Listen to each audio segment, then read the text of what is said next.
Welcome to Epic Begins with One Step Forward, the podcast that reveals how to plan, achieve, and enjoy the journey of creating epic results in your life, business, health, and relationships. Here's your host, best-selling author and motivational speaker, Xander Sprague.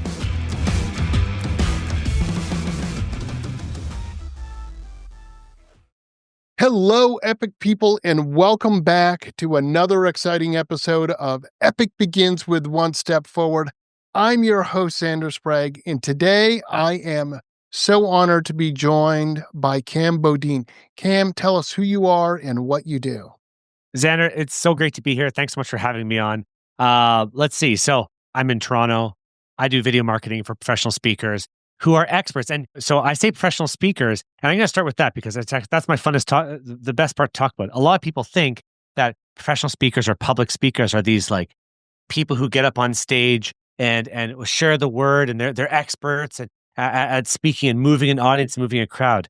But what I've learned through my experience while helping these speakers is that the word speaker and expert is very, very closely aligned. And I know a lot of people want to learn more about how do I get up on stage? How do I promote myself? How do I get to move an audience? And the truth is, become known for something, become an expert, a deep, true expert in something, and you're going to see a lot of opportunity to get on stage. And so those are the people I help. That's what I love doing, and trying to see how the world of video marketing can get people on more stages and more opportunities.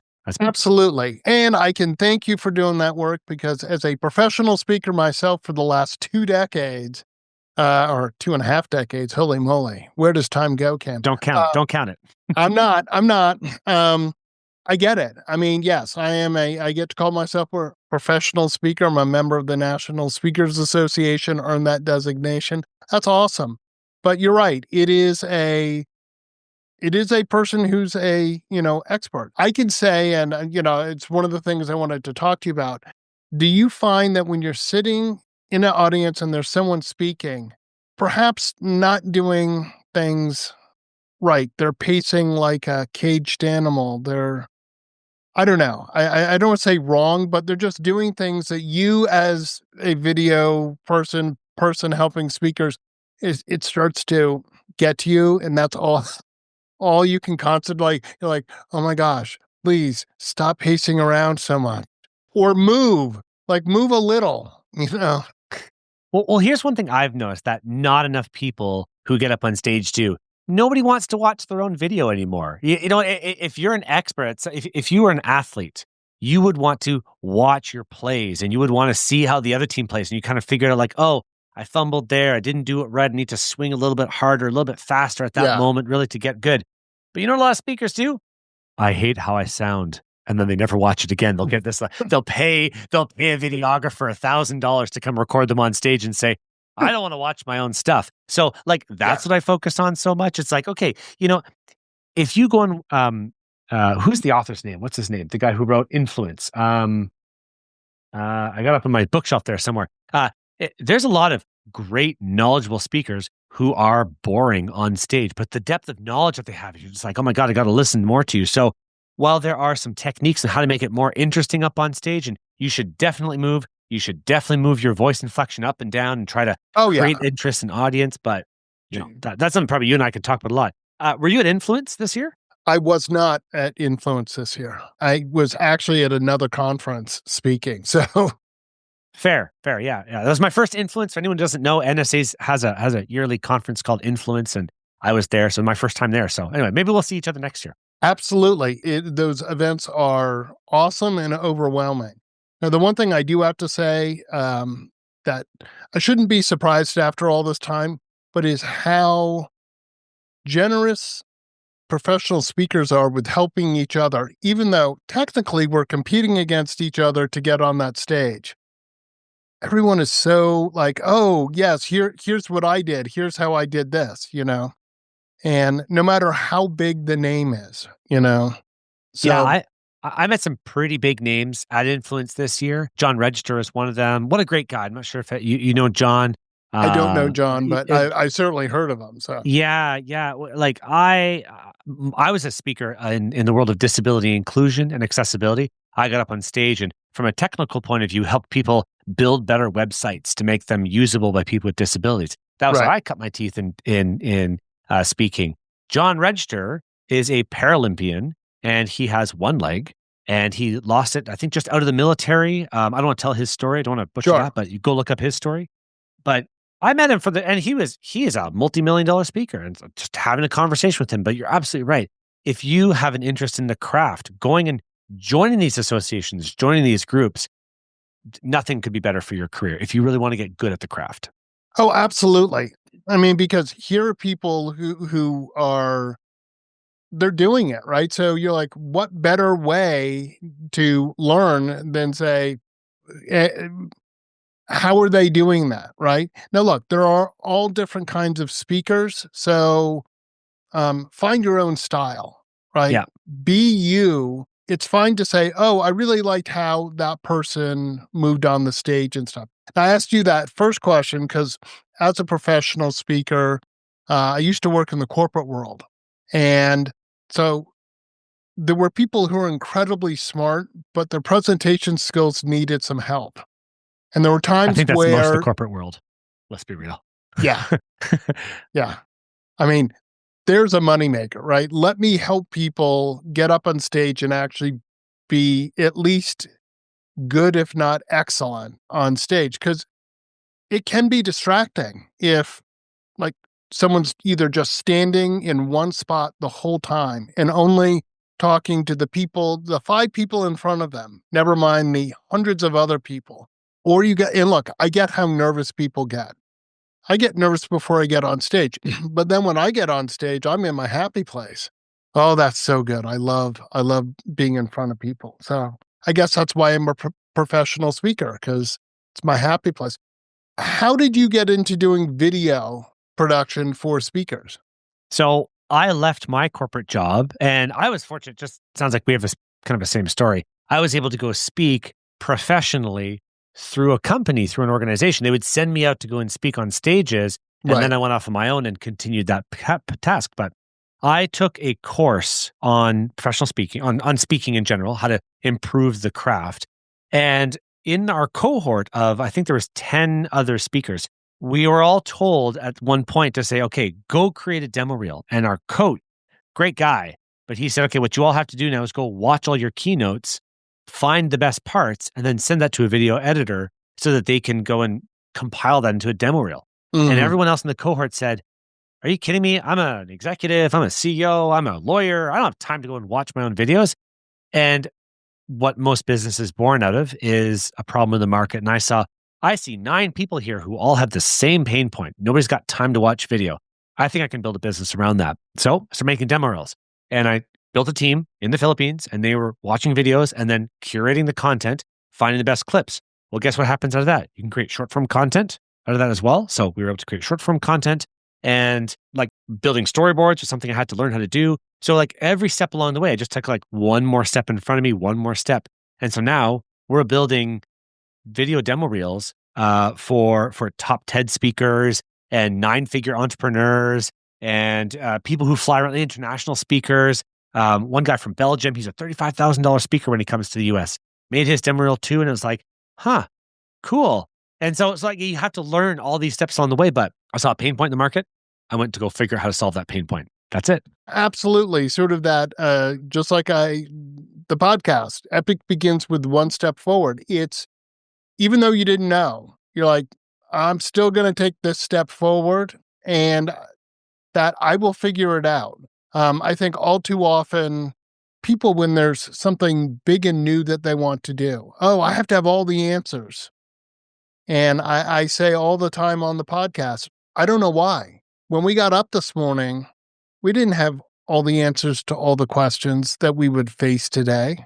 Didn't stop you from getting up. So why with whatever you want to do? You don't know. You take a corporate job. You don't know everything that you're going to have to do. And having worked in the corporate world for 22 years, if I meet every single skill that job is requiring, why do I want it? I already know how to do everything. Know what I mean? Yeah. I can meet most of them and then say, here are the areas that are still areas of development, and that's why I want the job. Because otherwise it'd be really boring. I know how to do everything, right? And in your job, as you learn oh, hold on, I need to do this. I need to build a storyboard. Well, how do you build a storyboard? And then you built a couple and then said, well, that may not be exactly the right way for me to build a storyboard. That worked okay, but not great. Here's what I learned, and move on. So I think that's really important for any of our journeys. You're not going to have all the answers, but still go on the journey. Yeah. And what I think is that if you get curious about where the journey is going to take you, I found that's a really great frame of mind to keep. So, for example, when we were starting out, we would just tell people, hey, give us all your content and we will take it from there. But I learned very quickly that a lot of people don't have a lot of great video footage. Well, I started to say, okay, like how can I go and solve that problem? One of my clients came to me and she had a bucket of video interview of her, and it was long form. It was like 90 minutes. And she mailed me a hard drive with all the video on it because it was so large. It was like a terabyte worth of video. Yeah. We downloaded it, we consumed it. I said, this is incredible. So I started to do interviews myself. I'd never hired a videographer before. Let me go and make some interviews and figure that out. Okay. Then I started doing virtual interviews, and that changed the way that I created the demo reel. Okay. That went on for a few months. And I said, well, I had a speaker here in Toronto, and I said, why don't I just go record them in person? I don't know. I like interviewing people. I like doing this kind of what we're doing now. Maybe I could do that. So I learned how to do that skill. And that was like when things really started to take off. When I was able to fly down anywhere in the US, bring a camera crew, book a studio for somebody, and interview them deeply for 90 minutes about the topic that they're passionate about, that changed the way that I run my business. Absolutely. And it created a depth of information from the speaker that I could then add into this video. And it was true direct to camera, real passionate stuff. And so that, like I said, that changed the way that the output was for me. So that was a big change. Absolutely. And in helping people get on more stages, there's sort of that caveat, which is you need to have a reel for people to see what you're like, but you can't get on stage without having a reel. So it's kind of like, it's what I call the SAG problem. So the Screen Actors Guild, you can't get your SAG card unless you work on a SAG project, but you can't get hired unless you have a SAG card. So the whole question for beginning actors is, how do I get a speaking part to be able to earn my SAG card to be able to then get hired for jobs? And as a speaker, if you don't have a speaker reel, I have nothing. How do I prove that I'm actually good on stage? But you may not have a lot of footage of you on stage because you can't get on stage.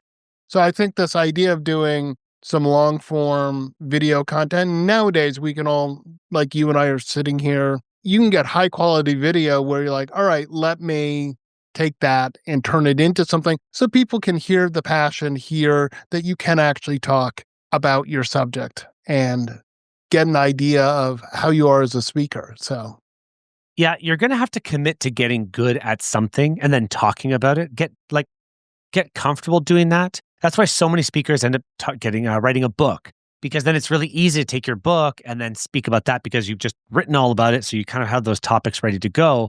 But then getting comfortable in front of a camera and then speaking about that topic and understanding the pain points, demonstrating your ability to solve problems with that, speaking about client wins or client successes that you've had in the past.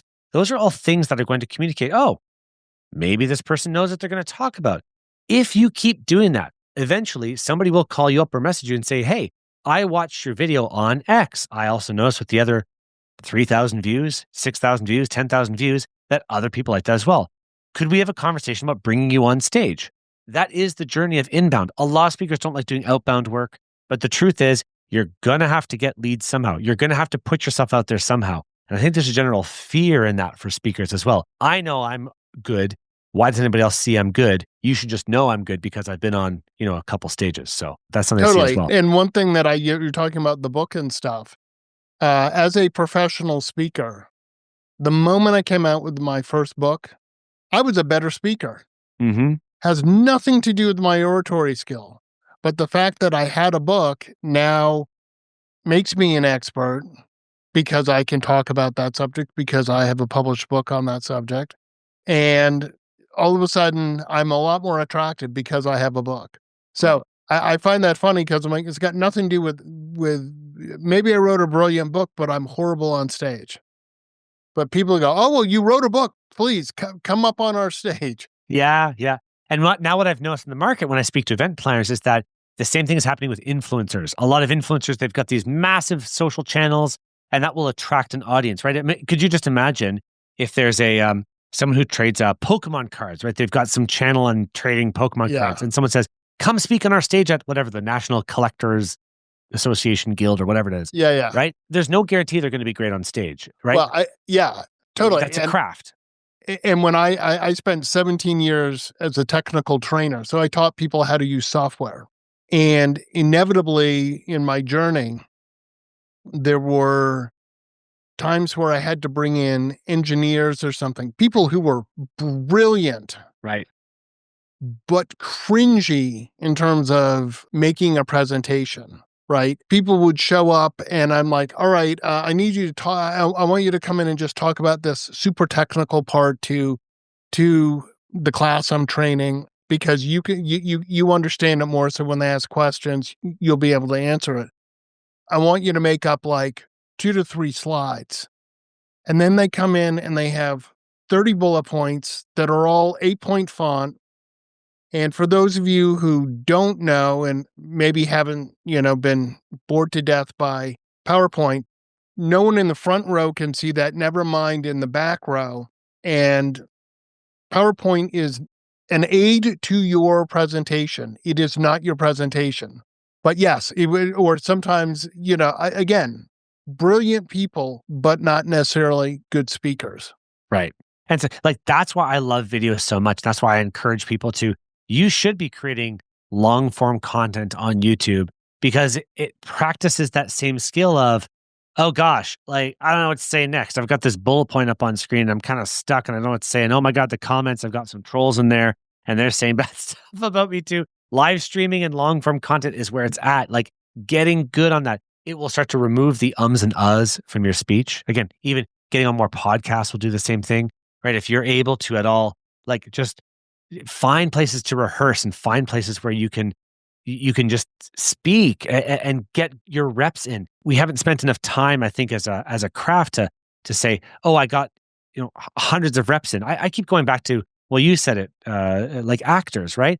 You're not going to just show up, roll up, and say, I want to be an A-list. Put me in as one of the Avengers, please. It's like, where have you acted before? Nowhere. Yeah. Nobody knows who I am. There's a reason there's A-list actors, because they've done, there's an unbelievable, insurmountable amount of proof that they can act before. So there's probably a pretty good chance that they're going to have, they're going to crush this role too. And I think that's what not a lot of people realize. Absolutely. Yeah. And look, like anything, practice makes perfect. No matter who you want to quote, 10,000 hours, Daniel Coyle and the talent code and all of that. All of that is just practice. And, sometimes there are things that we've all done. Ride a bicycle, learn how to write, where it was really hard when we began, but now we don't think about it. I sometimes marvel at driving a car, because I remember when I first got my license, how mentally tired I was just when I first started to drive on my own, right? Got my license, now woohoo, I get to drive around, and then I am concentrating on every single street sign, looking at 100 different things. And now when I drive, I still see all of those, but I know how to drive. I've developed that skill. So, and speaking is definitely one of them. I know when I was doing the technical instruction, the first couple of classes I accepted where there was stuff I was going to forget to do, because I was doing 3-day classes. There was a lot of material I had to cover. Sometimes people ask questions, so you kind of go off, not necessarily on a tangent, but that's what they want to learn. I'm here to teach them. Let's explore this thing. And then I get done. But once I got done, and once I delivered a course a couple of times, I was pretty dialed in. And then it was always sort of like this out-of-body experience. And it's the same thing with speeches, where I get to look around. Part of me knows what I need to do, like for the talking part, and I get to look at the audience. How's the audience reacting? Ooh, I have the audience. Ooh, I don't. Now let me adjust it on the fly because I know my material. Mhm. So that's cool. I love to ask this question of people, which is in my book, I have the concept of not yet, right? So there are things that we want to do, but we haven't done them. It's a not yet. Maybe you're like, oh, I've always wanted to travel somewhere. Have you gone there? Not yet, right? So for you, Kim, what are one or two of your not yets? And it could be personal, professional, whatever. So I seem to be hitting these roadblocks, like in business. Business teaches you more about yourself, I think, than about like money you make or stuff like that. Like anyone who says business is easy has never built a real business before. So there's a lot in there. So when I think of my not yets, I keep going back to these kind of like upsets in business that I've had. It's like, well, why wasn't I able to get that? So like taking your foot off the gas, that's something that's my big not yet. I always think every time I try and do it, like you're gunning, you're getting sales, you're trying to push sales, you're closing, you're doing all these things, these activities that you need to do. But then all of a sudden you're like, oh, I thought I could take my foot off the gas for a couple. Nope, not yet. Like that was not like that. Again, that was not the time. And so you think you've got all these things in place to be able to have your business going. So I'd say like that's my big not yet. I haven't felt that whole idea of I can walk away and come back. So that's a big thing I'm trying to learn right now to do. On how do you build systems and build practices so that you can just like step away for a heartbeat. Have some, and I don't want to say automation, but have built enough that it can run, things can run on their own. Processes or something like that, where you can just tell your team, you're like, I'm logging off. Like you cannot contact me for 2 weeks and then come back stronger. I think that's something I'm still trying to figure out.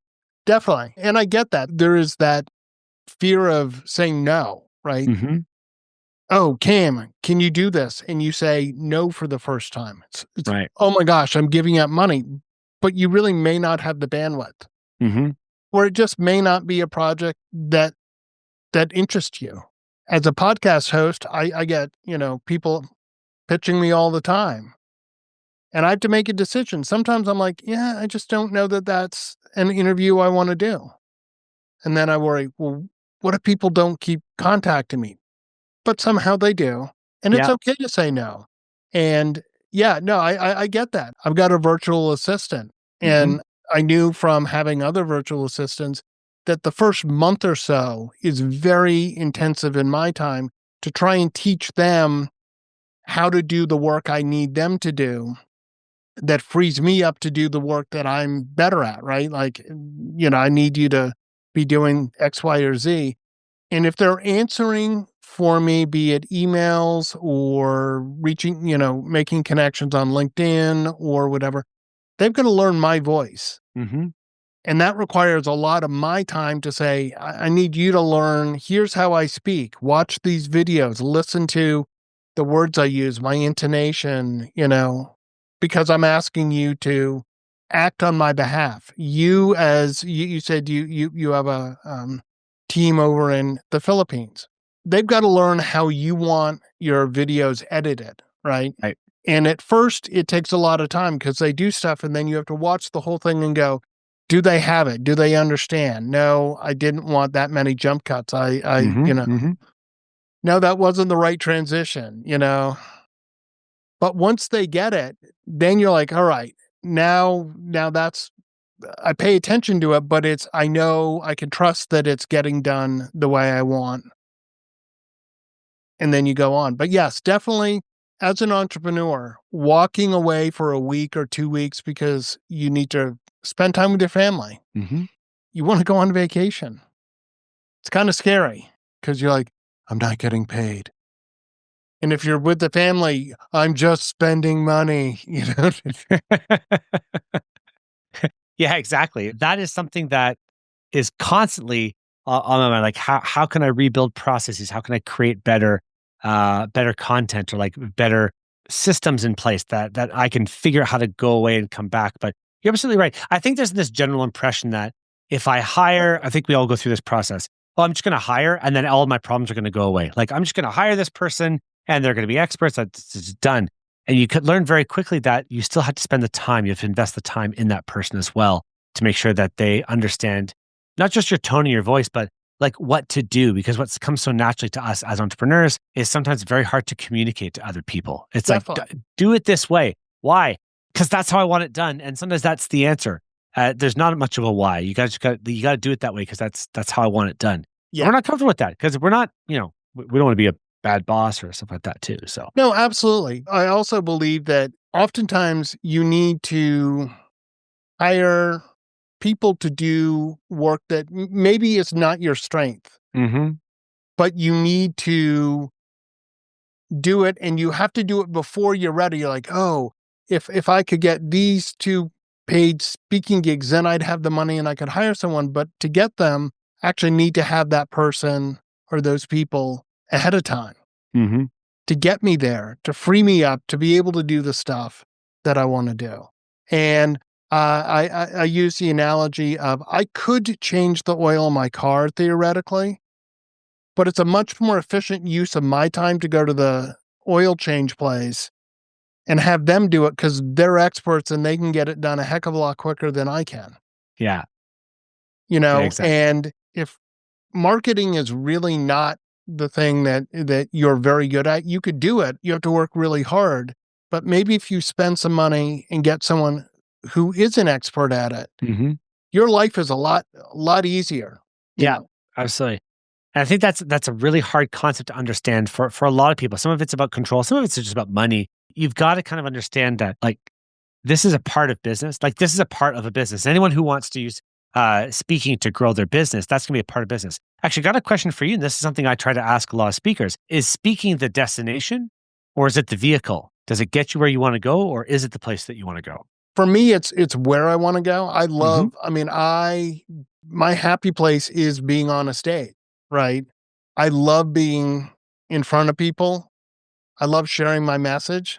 So, I'm finding ways through my podcast, my broadcast TV show, for me to be able to talk, right? Like I'm a highly creative. I'm like, how can I get to talk more days than not? Well, I'm going to have a podcast, I want to get on stages because I love that. It's such a thrill. I can tell you the pandemic was so hard.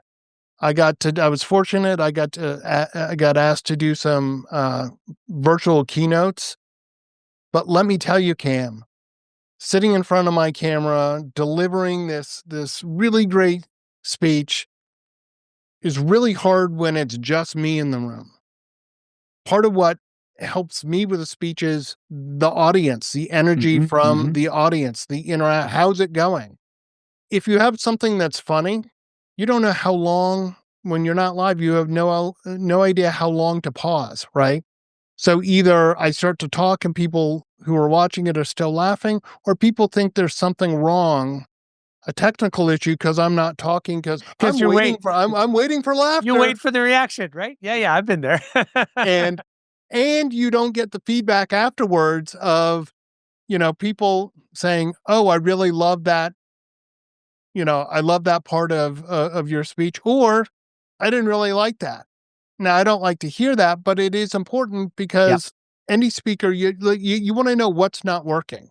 Yeah, exactly. And again, that's why, like, I'm just going to go back to video again. That's why it's so important to do content like this. So even if you're guesting on podcasts and using and creating short form content, what I use my short form content for are signals as to what my audience really wants to hear more about.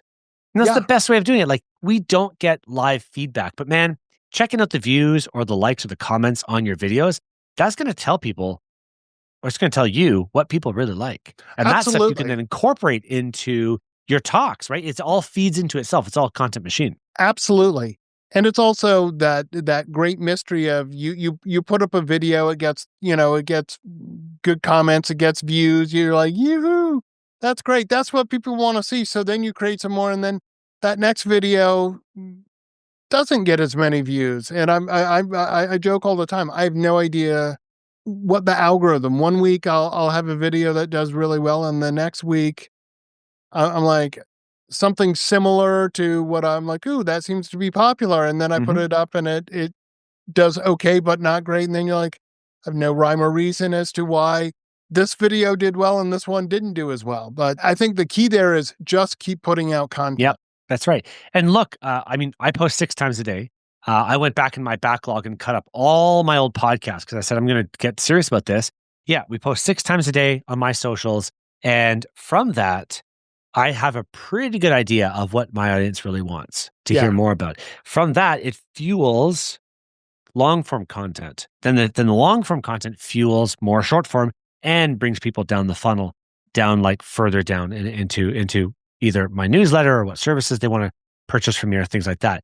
That pattern is so easy. If you're a regular on podcasts or you have your own podcast, just start doing that. Just start like cut it up with AI, lots of tools out there, pay for somebody to do it, post it all, a lot of it, and you can get someone again in the Philippines, or usually AI can do this too, schedule it out for the next couple weeks, 6 times a day, 5 times, like do volume. And I think a lot of speakers are at a lack of data. They try to make decisions when they don't have the data. Yeah. Oh, this doesn't work. How do you know it doesn't work? Like you posted it one time, one thing, no doubt. Go post it 20 times and then see if it really didn't work. And then you can analyze it. Why? Like, why didn't it work? Oh, because it's boring. Because I don't know how to create content yet. And that's the real world. Like there's people out there who've created content for years and they still suck at it and they still post. And so it's a continuous journey on trying to figure out like how to get better at the craft. It's a skill like any other. So welcome to content. Absolutely. Cam, I want to thank you so much. Really a fascinating conversation, at least for me. I hope the audience also enjoyed it. Really fascinating. Really enjoyed having you on. How can people get a hold of you if they need some help? Best place, thefrequentspeaker.com, or just find me on YouTube. I'm posting there every day. Like I said, if you really want to get a hold of me though, LinkedIn's probably the best way to chat. So go find me, Cam Beaudoin, on LinkedIn. I'm the only one, so pretty easy to find. All righty. Well, I want to thank you so much for joining me today, Cam. I want to remind everyone that if you're ready to begin your epic journey, go to epicbegins.com. And as always, epic choices lead to the epic life that you want. Get your gift copy of the award-winning book, Epic Begins with One Step Forward, at epicbegins.com. That's a wrap on this episode of Epic Begins with One Step Forward with your host, Xander Sprague, best-selling author, internationally acclaimed public speaker, and licensed professional clinical counselor. To make your next conference or event epic, send an email to Xander at zander@epicbegins.com. Be sure to subscribe so you don't miss the next episode. Remember, epic choices, epic life.